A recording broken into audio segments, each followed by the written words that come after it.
Chad, roll call, please. Ms. DeLosa. Present. Mr. Durham. Dr. Ernest. Here. Dr. Freitas. Here. Mr. Gastineau. Here. Mr. Mapes. Here. Superintendent McCormick. Here. Mr. Miller. Here. Ms. Moat. Here. Ms. Rentler. Here. Chairman Watts. Here. Thank you. We have a quorum. Thank you. Is there a motion to approve the agenda? So moved. Second. Second. We have a motion and a second. All those in favor signify by saying aye.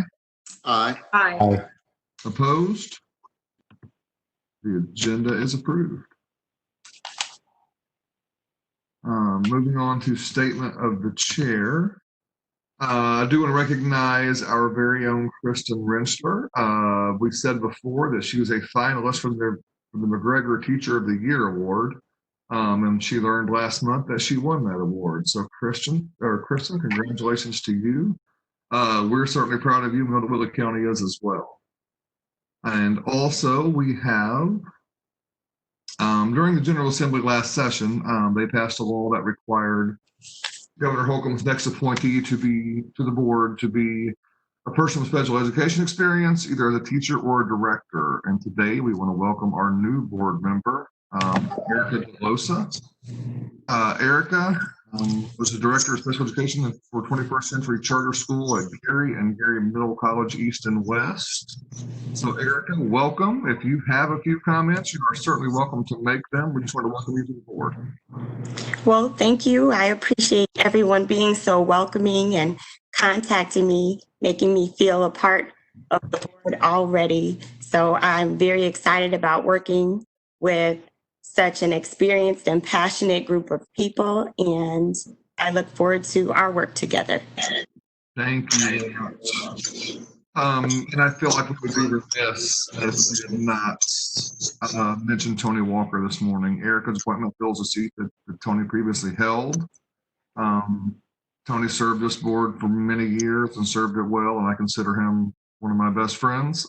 He was very passionate, we all know, and he served the students of Indiana and this board well. So Tony, thank you for your service. You will certainly be missed. Moving on to board member comments and reports. Are there any board member comments or reports?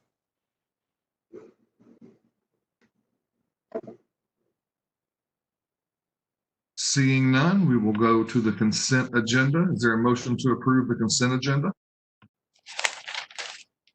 So moved. Second. We have a motion. Yes, sir. It's David Freitas. I need to not vote. I'm going to recuse myself from item H on the consent agenda. Absolutely.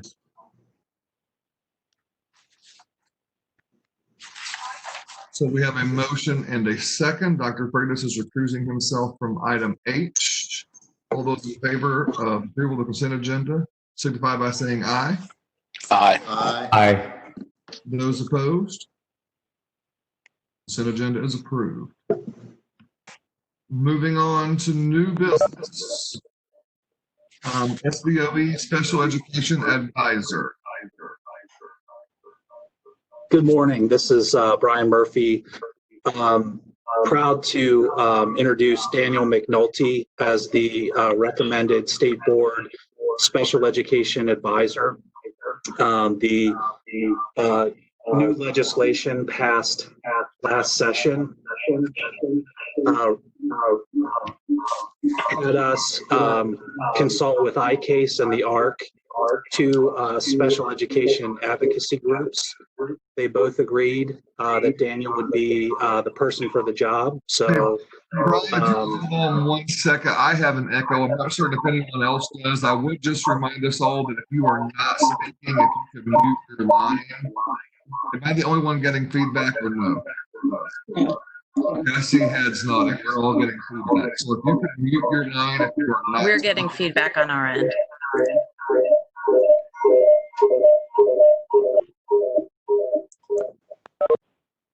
Is that any better? That is a lot better. Thank you very much. Okay. So we're recommending Daniel McNulty as our special education advisor. He has a wealth of experience and background in special education. His role for the state board will be to help the board evaluate accommodations guidance, as well as to be working with our technical advisory committee on assessment and assessment related issues. So with that, I believe Daniel is on. Daniel, would you like to introduce yourself? Yeah, sure. Thank you, Brian. Can you hear me okay? Yes. Great. Thank you for welcoming me. And my name is Daniel McNulty. I'm the director of the Patents Project here in Indiana. And we serve Indiana's public K-12 schools, pre-K-12 schools, with regard to universal design for learning and assistive technology and accessible educational materials. And this is going into my 9th year as director. And before that, I served as an assistive technology coordinator. Before that, as a special education teacher in a moderate and intense classroom, kindergarten through 6th grade. And prior to that, I was working with very young kids on the autism spectrum. And prior to that, I was a paraprofessional. So I do have about the last 20 years of my life dedicated to special education, and really enjoy what I do every day. And my passion definitely lies in my work, and really look forward to working with this group. And again, thank you for welcoming me. Absolutely welcome. Any other questions or comments by board members?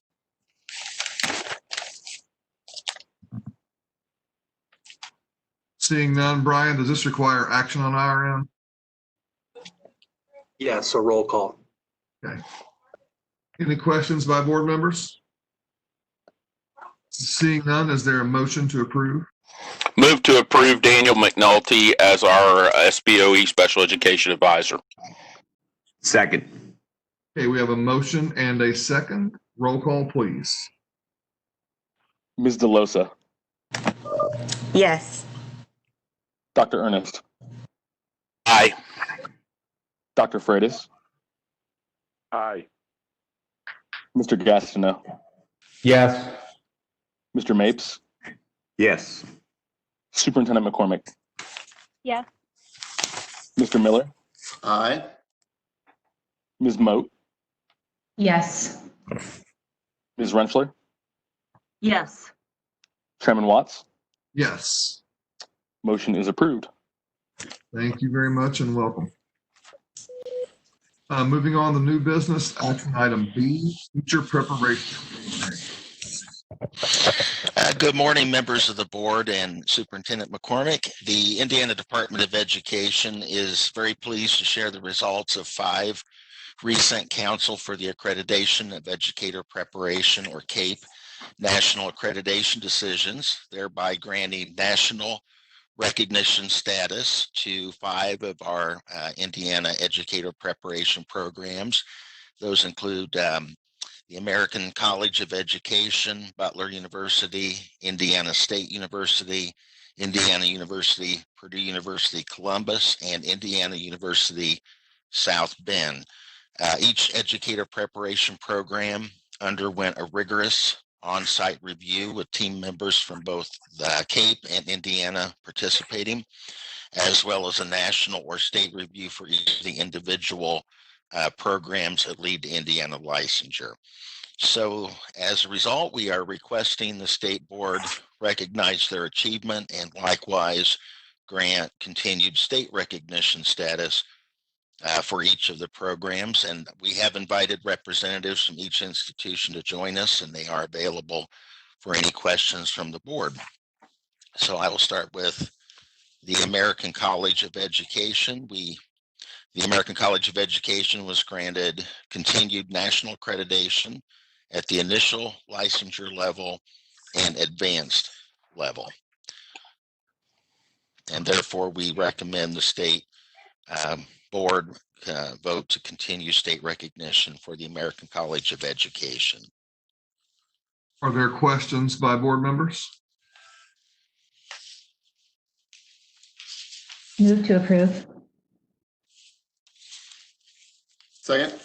We have a motion and a second. Roll call, please. Ms. DeLosa, Yes. Dr. Ernest, Aye. Dr. Freitas, Aye. Mr. Gastineau, Yes. Mr. Mapes, Yes. Superintendent McCormick, Yes. Mr. Miller, Aye. Ms. Did you call on me, Chad? Yes, sorry, Ms. Moat, Yes. Ms. Rentschler, Yes. Chairman Watts. Yes. Motion for American College of Education has been approved. Thank you. Thank you. Moving on to Butler University. Okay, and during its April 2020 meeting, the Council for the Accreditation of Educator Preparation granted national recognition at the initial and advanced licensure level for the College of Education at Butler University. So therefore, the department recommends the state board recognize the decision of CAPE and approve state accreditation for Butler University as well. The next accreditation visit for the College of Education at Butler will be in the fall of 2026. Are there questions by board members? Move approval. Second. We have a motion and a second. Roll call, please. Ms. DeLosa, Yes. Dr. Ernest, Yes. Dr. Freitas. Yeah. Mr. Gastineau, Yes. Mr. Mapes, Yes. Superintendent McCormick, Yes. Mr. Miller, Aye. Ms. Moat, Yes. Ms. Rentschler, Yes. Chairman Watts. Yes. Congratulations to Butler University. The motion is approved. Thank you very much. Moving on to Indiana State University. Yes, and I would like to recognize the BI College of Education at Indiana State University for achieving full national recognition at the initial and advanced level by the Council for the Accreditation of Educator Preparation. The department requests the Indiana State Board recognize the decision of CAPE and also approve continued state accreditation for the BI College of Education at Indiana State University. And their next accreditation visit is scheduled also for fall 2026. Thank you. Are there questions by board members? Move to approve. Second. We have a motion and a second. Roll call, please. Ms. DeLosa, Yes. Dr. Ernest, Aye. Dr. Freitas, Yes. Mr. Gastineau, Yes. Mr. Mapes, Yes. Superintendent McCormick, Yes. Mr. Miller, Aye. Ms. Moat, Yes. Ms. Rentschler, Yes. Chairman Watts. Yes. Congratulations to Indiana State. Motion passes 10-0. Thank you. Moving on to Indiana University, Purdue University, Columbus. Okay, and during its April 2020 meeting, the accreditation for the Council of Accreditation, or the Council for the Accreditation of Educator Preparation, I should say, granted national accreditation to the Division of Education at Indiana University, Purdue University, Columbus at the initial licensure level, and their next accreditation visit is scheduled for fall 2024. And therefore, the department requests the state board recognize the decision of CAPE and extend continued state recognition for Indiana University, Purdue University, Columbus. Mr. Chairman, Yes, sir. it's David Freitas. I will be recusing myself from voting on this item. Absolutely. Are there questions by board members? Is there a motion? Move to approve. Second. We have a motion and a second. Roll call, please. Ms. DeLosa, Yes. Ernest, Aye. Mr. Gastineau, Yes. Mr. Mapes, Yes. Superintendent McCormick, Yes. Mr. Miller, Aye. Ms. Moat, Yes. Ms. Rentschler, Yes. Chairman Watts. Yes. Congratulations. Motion approved 9-0. Thank you very much. And moving down to Indiana University South Bend. Yes, we'd also like to recognize the School of Education at Indiana University South Bend for achieving national accreditation from the Council for the Accreditation of Educator Preparation in April of 2020. Their next national accreditation visit will be in the fall of 2026. Therefore, the department requests that the state board recognize the decision of CAPE and also extend state recognition for Indiana University South Bend School of Education. Mr. Chairman, Yes, sir. it's David Freitas again. I will be recusing from voting on this item. Absolutely. Are there questions by board members? Move to approve. Second. We have a motion and a second. Roll call. Ms. DeLosa, Yes. Dr. Ernest, Yes. Mr. Gastineau, Yes.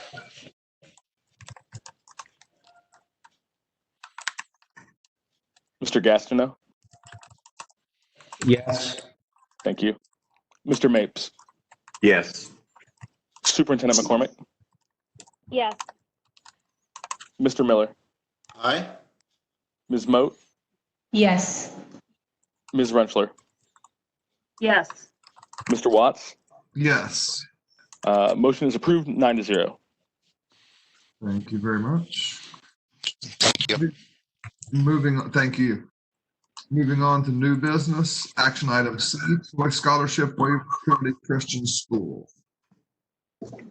This is Brian Murphy again. So looking at Trinity, this is a request for a waiver of choice scholarship consequences.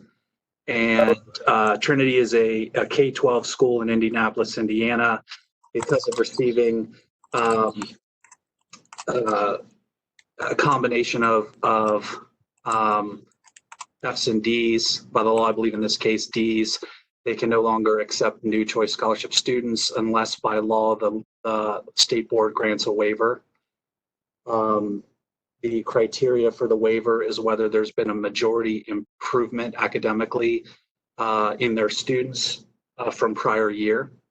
So in looking at the statute as well as the bases for these decisions that the board has used in the past, the staff recommends that the waiver be granted specifically based on the growth points that are displayed in the memo and online in the agenda.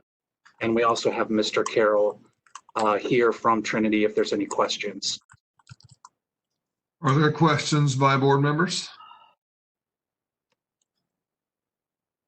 Seeing none, is there a motion to approve? So moved. Second. We have a motion and a second. Roll call, please. The question is a waiver for Trinity Christian School. Ms. DeLosa, Yes. Dr. Ernest, Aye. Dr. Freitas,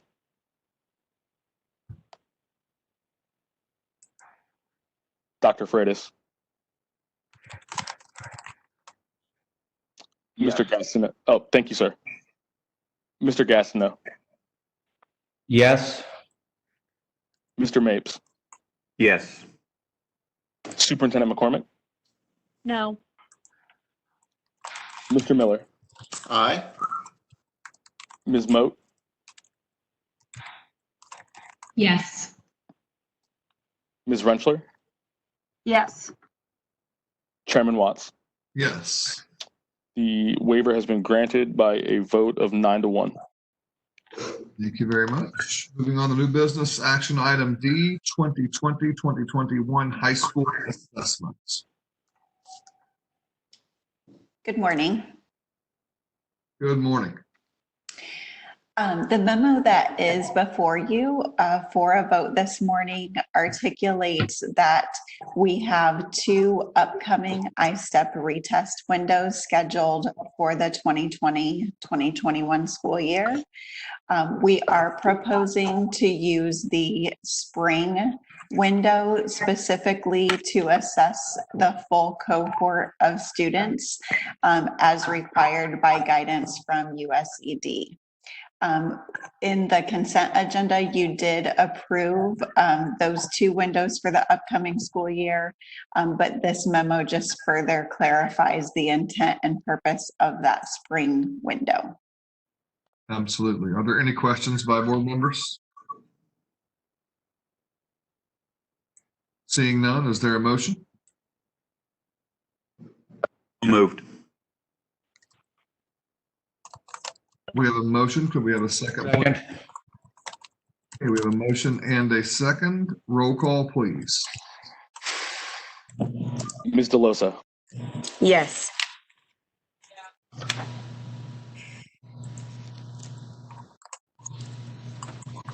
Dr. Ernest, Yes. Dr. Freitas. Yes. Mr. Gastineau, Yes. Mr. Mapes, Yes. Lieutenant McCormick. Yes.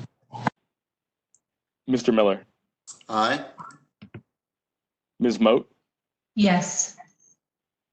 Ms. Rentschler, Yes. Chairman Watts. Yes. The department's recommendation has been adopted 10-0. Thank you. Thank you.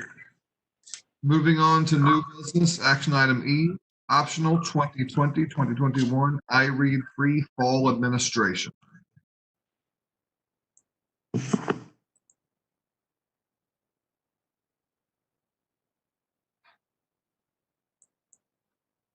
Is someone going to give us an executive summary? Yeah, BJ, do you want me to Yes. motion first on this? So the resolution in front of the board would allow schools to voluntarily give the iRead 3 to students in entering fourth grade in the fall of next school year. This is just an option for schools to use in order to ensure that students are getting the resources needed and to ensure that we're able to measure where students are at after this extended summer due to COVID. Okay, are there any questions or comments by board members? So this is not for accountability. This is just for a academic needs of students can be met, that schools have the option to take this test. It's not a requirement that everybody in the state participates, but it provides a resource for school districts who want to participate. Is that correct? That is correct, and the resolution makes it clear that results from this administration of the test shall not be used to hold the student back into third grade or to require the student to take the retest again in the fall, or I'm sorry, in the spring. You are correct. Okay. I would also like to tell you that as I proposed this to the Marion County superintendents a couple weeks ago, as the discussion started on this, all Marion County superintendents thought this was an excellent idea to be able to help gauge where their students were, since we've had such a long lag between times they've been present in schools. They fully supported the fact that we were going to make this an option for them and make it available to help prepare their students as they move into the fourth grade. So thank you for this. Yeah, Pat, if I can piggyback there, I've talked to several superintendents as well, all who appreciate this, us giving them this resource. I certainly know they appreciate the fact that it's optional. Without a doubt, we understand that there's been educational loss due to COVID over the last several months. And I think this gives schools a tool that if they would like to use it, they can. Certainly not required. There's no teeth in it, but just puts another tool in the belt. So thank you for putting this together. If I can kind of add to that, I talked to teachers and administrators from around my area, And even though they acknowledge that there are plenty of problems with IREAD 3, they did appreciate choice for local districts, and especially special ed teachers said to be able to get a proper program put in place, that might be a great option since the IREAD 3 was missed for third graders. So they appreciate this option. Thank you. And this is Jennifer. I just want to share that IREAD 3 was never developed as a diagnostic test, so we have concerns. I appreciate it is a choice for schools. I too have talked to numerous superintendents and principals and teachers who have a lot of concerns about this even being optional. We do spend a lot of money in testing. We have a lot of resources available that can give us the data we're looking for that baseline that we already spend quite a bit of money on. So although I appreciate it being optional, I just think this is unnecessary given the stressors that are being placed on schools.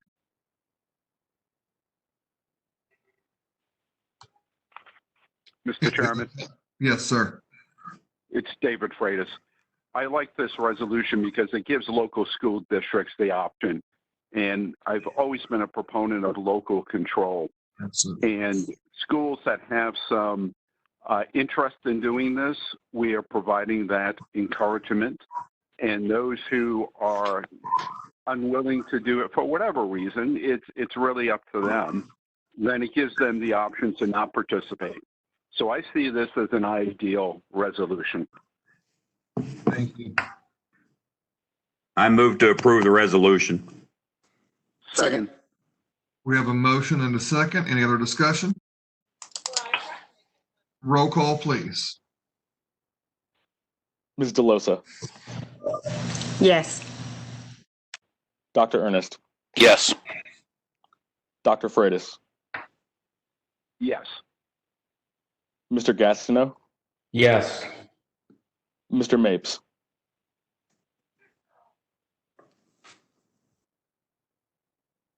Mr. Mapes. Yes. Thank you. Superintendent McCormick, No. Mr. Miller, Aye. Ms. Moat, Yes. Ms. Rentschler, Yes. Mr. Watts. Yes. The resolution has been adopted by a vote of 9-1. Thank you. Thank you very much. Moving on to discussion, item A through F, accountability updates. Thank you, Chairman Watts. This is Ron Sandlin. Wanted to give the board a quick update on an internal process staff is facilitating as it relates to the ADEP accountability model. Information has been shared with the entire board about the process, but wanted to give a quick update.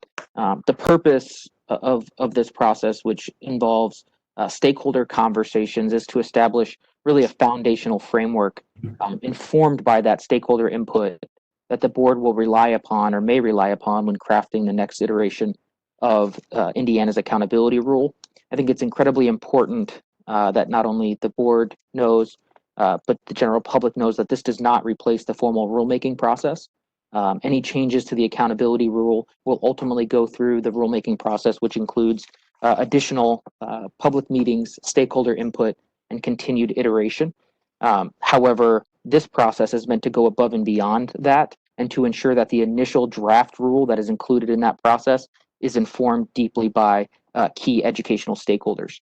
So we've already connected with parents, teachers, school administrators, state officials, and other educational advocates in our conversation, trying to establish values upon which the accountability model should be based here in Indiana. Additionally, we're being very intentional in building on the work that has already been done, which includes not only the accountability model in the ESSA plan, the existing state A through F accountability model, as well as the recommendations that came out of the legislative accountability panel this past summer. So explicitly incorporating those documents and those frameworks into our conversation to build on the great work that's already been done here in Indiana and hopefully move us to real actionable work. So we've had at least 6 meetings, formal meetings, up to 40 or more than 40 stakeholders involved in those meetings so far, and we're still going. So the next phase of the process, for your information, is we have another stakeholder meeting, and then we'll develop this draft framework, which really tries to capture all of the input, key decision key decision points, paradigms, additional data analysis that has been requested. We will take that draft framework, bring it back out to stakeholders in public conversations where people are allowed to add information and iterate and provide feedback on that framework. Finally, we will revise that based on that feedback, and hopefully by the end of the calendar year, have a finalized framework to formally present to the board again as the foundation for the board's rulemaking process, which is where the board will be able to get into the specifics of the actual accountability rule and what we want to include in the next iteration to continue Indiana's progress as really a national leader in this field. We've been a national leader for years, and I think that we have an opportunity to continue that leadership and set a clear tone of what accountability of the future looks like. Ron, this is Jennifer. Can I ask a question? Of course. So I'm looking at, I got your memo or from the state board, so I appreciate that about I guess we're calling them maybe key stakeholders. I'm not sure what to call them. The one list that Maggie and John serve on, and Steve Baker and Caitlin Bell, and that group of people. What is the role of that group? Yeah, so that group was brought together for an initial conversation, intimate conversation to not only establish kind of or provide input on the foundational values and purpose of accountability, but in addition to that, is each of those individuals were allowed to invite members from their respective networks and stakeholders that they represent into an additional conversation. One of the goals of this process is to really open it up and allow these key educational stakeholders in the state of Indiana, the teachers union, IASP, Superintendents Association, all of these entities to invite their members to the table, as opposed to, just to invite their members to the table to have further conversations. So I just want to, from the department end, we've been involved in one meeting. And so we just wanted to be clear that when it lists us as a key stakeholder, and if we've missed something, I apologize, but we've been involved in one very early on meeting, but have not been involved since, nor if we received information or if we were supposed to attend the meetings with the parents and the special education and the teachers. I guess just so that I am transparent with folks, that the department is listed, but we've had a very limited role. And I'm not saying that that's not the way we want it, but I'm just making that clear that that's where we are as a department.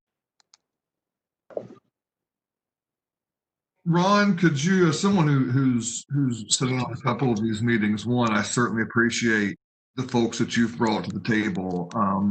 I've been around for a long time, and in most cases, rulemaking happens, and we take, we initiate this, we draft it ourselves, and then we take it out to the public for comment. I certainly appreciate the fact that you've kind of reversed that, and you've brought all of these stakeholders to the table prior to bringing something for us to take out. Could you kind of walk through what this will look like, as far as, I know there's been conversations about the tours. Could you kind of walk through not only this initial input that you've gotten, but what the additional input will look like across the state? Absolutely. And I think it's important to point out that, this process, as you mentioned, Chairman, is a starting point for a much larger formal process. And so each of these meetings, we're really listening, doing most of the listening during the conversations. And that will inform a draft framework. And I think the legislative panel that recently looked into accountability and provided some recommendations created a really strong framework, right? And I think that's where we're driving towards. It's not a fully fleshed out rule. It is just a series of key decision points. And then that document will then go out, and COVID is having an impact on this process, right? When we initially planned this stakeholder engagement plan, we didn't anticipate COVID. So these are likely going to be virtual meetings where we present the key aspects of the framework and try to, in a virtual setting, facilitate an effective and efficient way for folks to provide feedback and input on that. We will publicize those meetings They will be open. We might have to put a cap on participants, but we will try to hold as many meetings as there are interest and demand for, to make sure that folks have a chance to review that framework. And this is all prior, as you mentioned, Chairman Watts, to the establishment or the development of an actual draft rule. So we'll have public meetings on the framework. We'll finalize that framework, present it to the board, and then that framework will inform a draft rule. It's the formal rulemaking process, which, as many of you know, includes additional stakeholder meetings with statutory requirements to capture that input and actually document how that input was responded to, or whether or not it was responded to in the final iteration of the rule that will be brought in front of the board for a full vote. So again, we're very early on in this process. This is a starting point, and there will be continued opportunities for folks in the field to provide input, and those will be open opportunities, and we will do our best to publicize those through the folks that we've been working with up until this point. And that's what I think is important, is the folks that we've been working with. We really tried to be intentional to ensure that these individuals were folks who then had connections with larger networks, so that we could leverage this kind of pipeline, if you will, to ensure that our communication was constantly getting out to the folks who need and would like to be involved.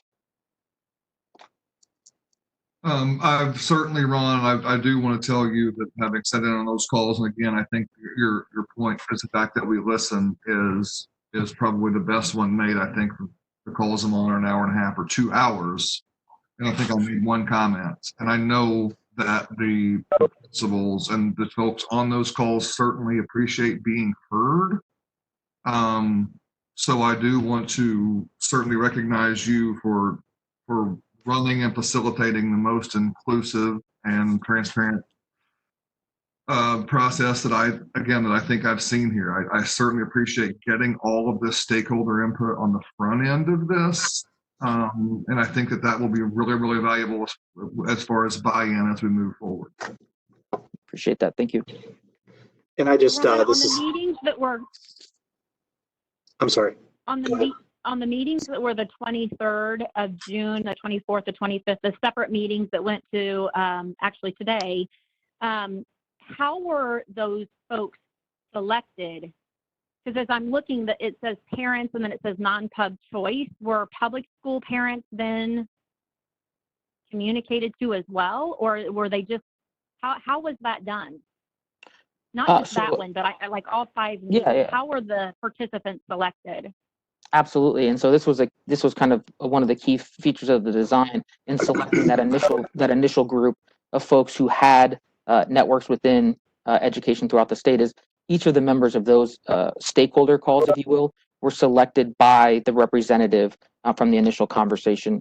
So each entity was able to then select their own participants, right? The board and the staff didn't select all of the members of those calls. And the point there again was to take one voice that was at the initial conversation, and then allow them to bring the folks within their network to the table to provide additional input. So those were selected by the individuals themselves.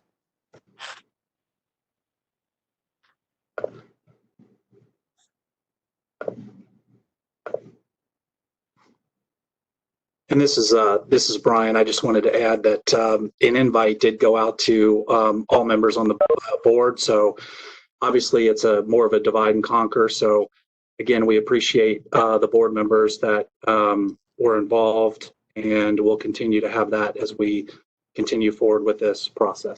Thank you.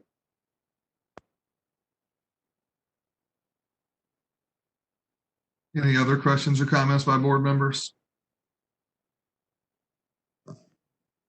Again, Ron, I know you guys don't get to hear it very much, but good job, really well done with this. You deserve that, and happy to say it. And I know that having sat in on those calls, hearing how grateful those folks that came to the table are should make you feel really good. So job well done. I do appreciate it. Thank you very much. Yes. Anything else for the good of the cause? Seeing none, is there a motion to adjourn? So moved. Second. A motion and a second. All those in favor signify by saying aye. Aye. Aye. Aye. Aye. We stand adjourned. Thank you.